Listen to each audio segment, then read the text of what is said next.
Welcome to the Viola Playground. I'm violist Young Sin Choi, and today's topic is shift. A lot of you and me definitely, if we have shifting in our musical piece, then the first thing that I am doing is praying, please let me nail this one note, please, please, please. That's what I'm doing, at least what I'm doing whenever I see the big shift coming up. So for those people, I am creating this video, and I cannot say that after watching this video you will turn yourself as a perfect shift forever. No, but at least if you practice these shifting exercises that I am giving today, you will find yourself a lot easier when you see any shifting in your musical piece. And at the end of this video, I will show you how to approach the shift in real music musically, not just mechanically. Okay? Let's begin with what is actually shifting. When we say about the shifting, that means we change our position of left hand. So if we can play anything with the first position, that would be great. But there are so many other options that we can play in the higher positions. So we definitely need, at some point, we need to learn how to change our hand locations. We first learn the third position other than first position. So let me explain why it does actually call the third position. Because when we are in the first position, the third finger in D string of the first position is G. But in third position, that is actually the first finger of the first finger of the third position in D. So that means the third position is basically the third finger's position in first position. And we just have everything short saying it because originally in first position, that's the third finger, and we move whole hand to that position, and that's why we call it the third position. Then let's think why we always feel like third position is a lot easier than second or fourth position. Even though the second position is actually, we just move it half step higher, or sometimes whole step higher, but still we feel like even though it's whole minor third is higher, but still it's further than second position, but we always feel like third position is like home compared to second or fourth position. That's because of the key signature. When you look at the key signature, the very first thing that we learn without any flat or sharp is C major. And C major in the viola, we have C string, so it can right away start from the first position with open string. How about the G major? We have only one sharp. We have open string. We can start from the first position, or we can actually start from second finger of third position. Then what about F natural, F major?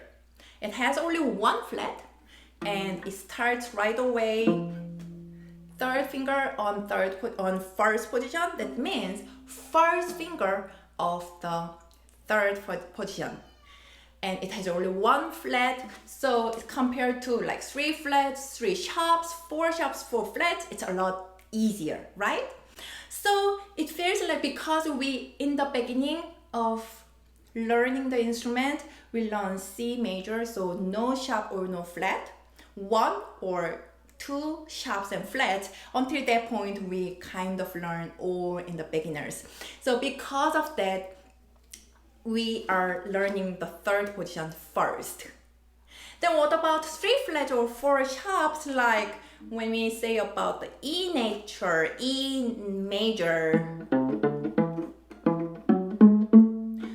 that E major has 4 sharps and it's in second position.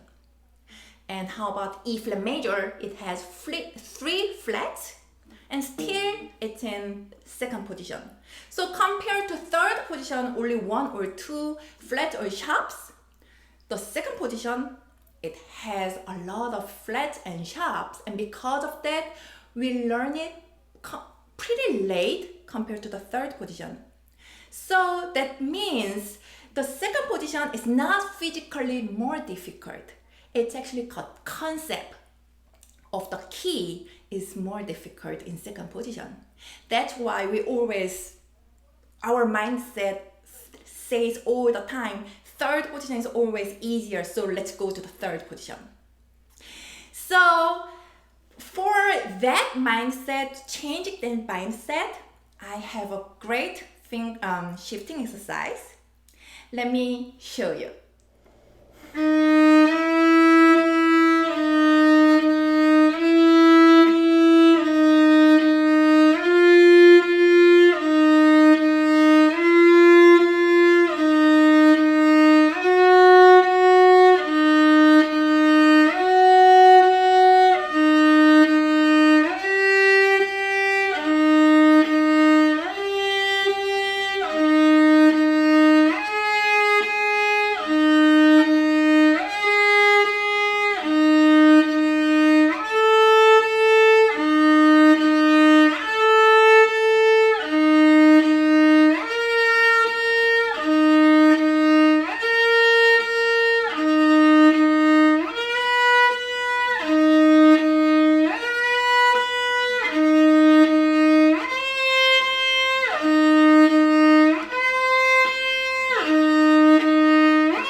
Your fingers should be lighter when you are actually moving, but you shouldn't jump it like your fingers shouldn't jump like that. Your fingers is not really deep into the string, but at least it should be gliding on the string. So because of that, it's a lot helpful when you practice from harmonics actually. Like that. Let me show you. Let me actually go from the E natural this time. How far you're moving from the first position. So because of that, really move slow. Move the slowest tempo that you can ever do. And once you go farther and farther from your first position, same speed. The actual pitch, and now harmonics.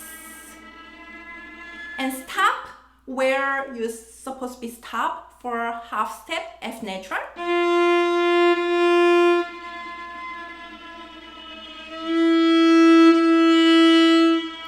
Repeat.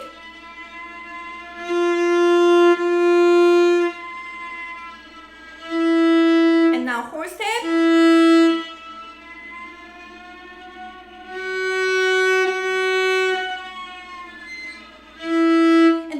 Why we are practicing with harmonics and slow tempo is so that you can hear every single note in between your E natural and F sharp. So really aim for listening every single note that happens in between notes.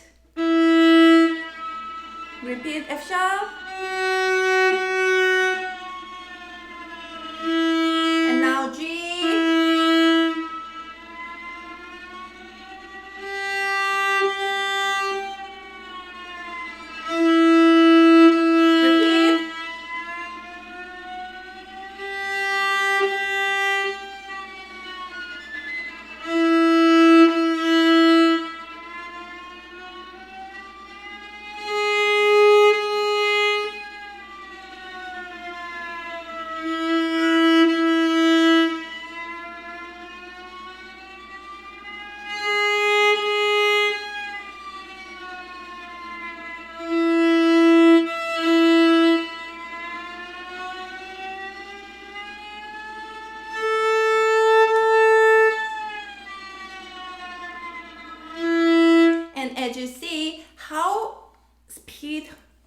how much I'm doing with my shifting, my bow speed isn't changing at all. So don't speed up or slow down with your left hand, because whatever your left hand is doing, your right hand should stay still.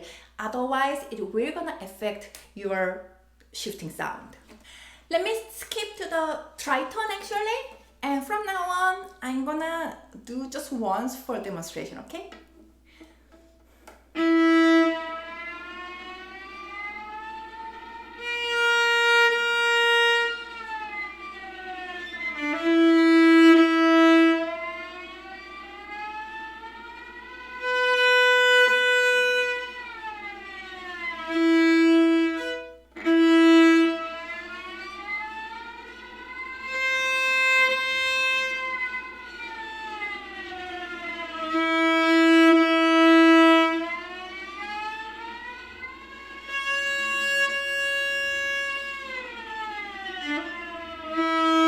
And as you see, I am actually moving. What do I move when I go up?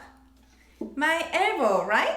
My elbow is slightly inside going up because it's already high position. And what am I doing when I go down? What is my elbow is doing is actually go back. So always remember, for the inside, for the high position, definitely we want to go up inside with our elbow. But when we go to the lower position, actually release your elbow a little bit and go back where it's supposed to be.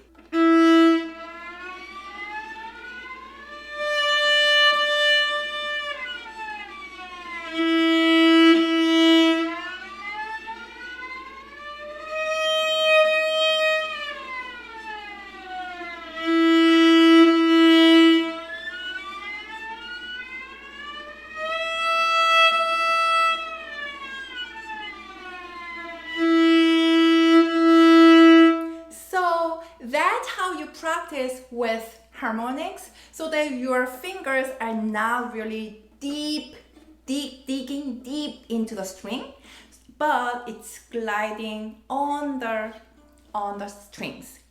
So once you can do perfectly with all fingers and with all strings, this harmonics practice, then of course what you need to do is without harmonics.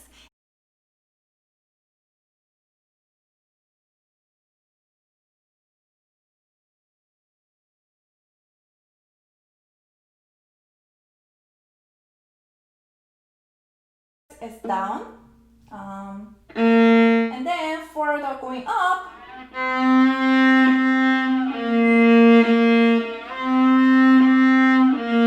the whole process is actually same as when we are doing with harmonics. It's just you cannot hear the harmonics part because you move very fast.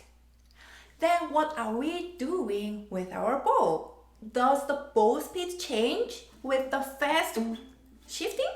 Let's look at it.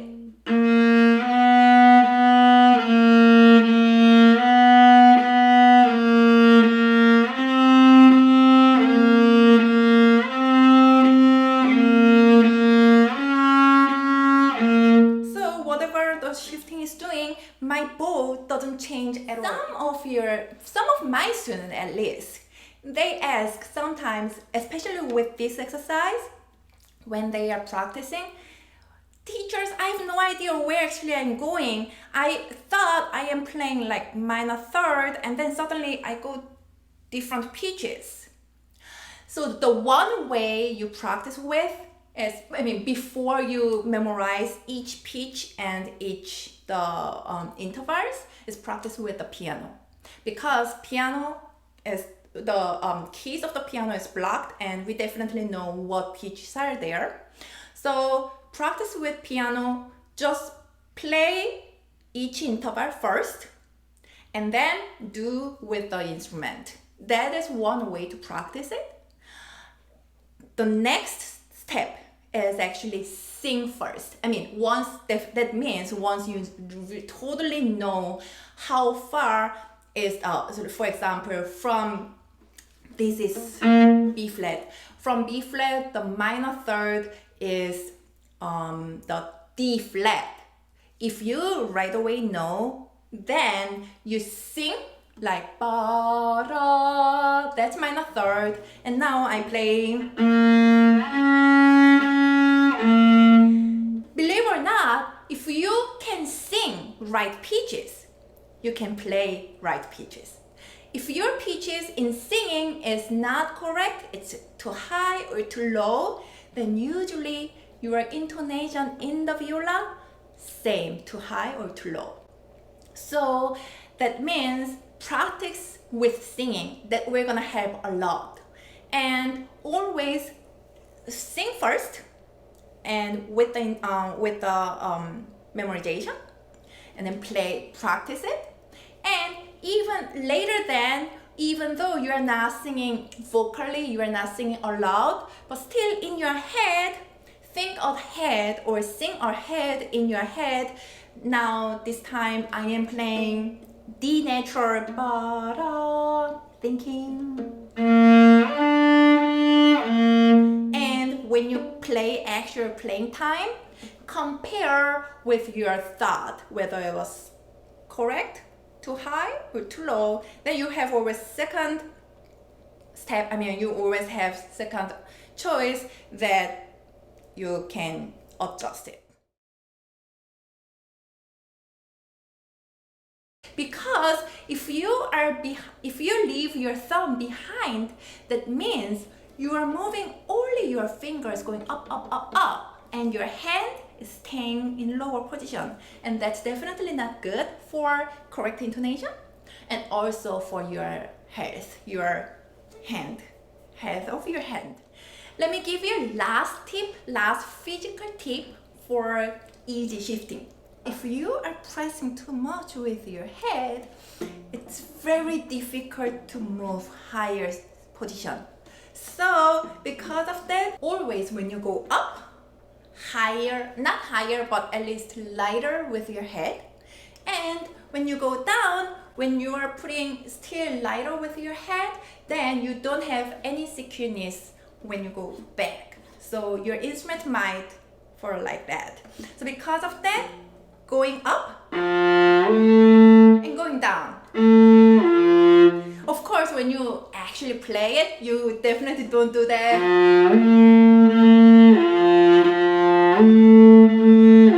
You are not doing that exaggeration, but still slightly. Nobody can notice it, but only you can notice it.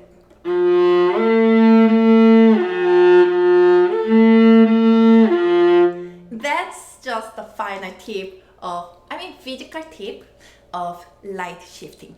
Finally, it's time to explore how the shift can be applied to the real musical piece musically. Okay? So if we say about shifting in terms of musicality, we can roughly divide two types of shifting. One with clean shift, another one, the second one is like cheesy shifting sound shifting. So let's go from the clean shift. So when we use clean shift, that usually happens when we have fast notes, and it's not just shifting is not important. We just want to have variety of notes. Then we usually use the clean shift. Let me show you with musical example. And by the way, the musical example that I'm gonna use today is I Dream the Dream. It's from Les Miserables or Susan Boyle. Let me play the little excerpt from the melody part. Then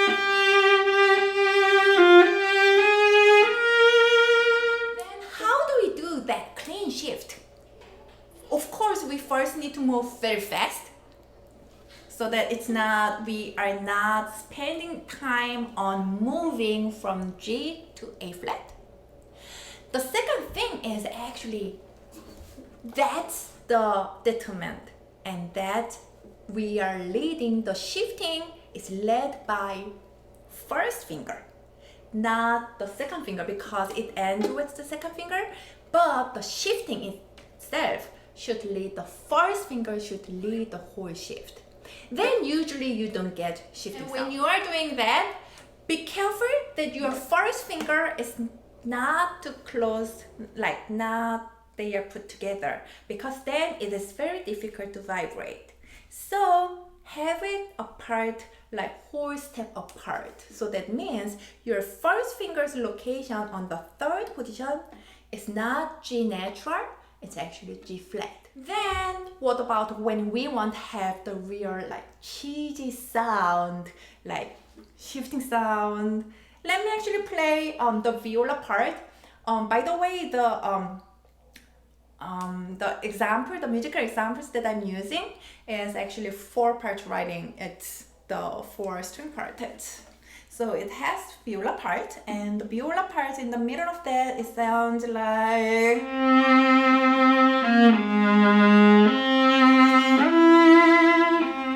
The whole shift is led by the arrival finger.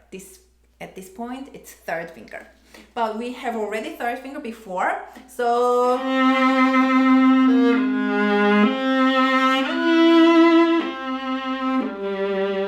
just make sure that you are not, it's a little bit slower shifting than clean shift, and also your fingers is a slightly deeper into the string, but not from the beginning. If I am doing from the beginning deep into the string, then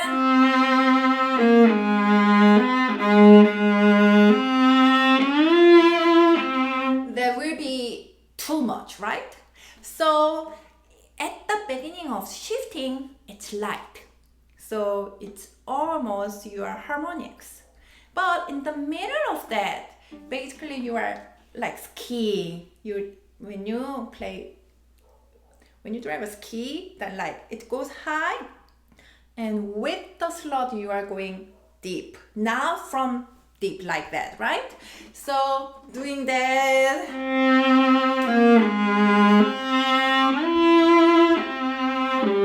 just right before the actual pitch, little bit deep, and then you will gonna have that shifting sound. So that was about the shifting exercise and how to do shifting in real musical pieces. Thank you very much for watching this video, and if you are curious about my next videos, please subscribe me so that you can know right away when I upload my videos. Thank you.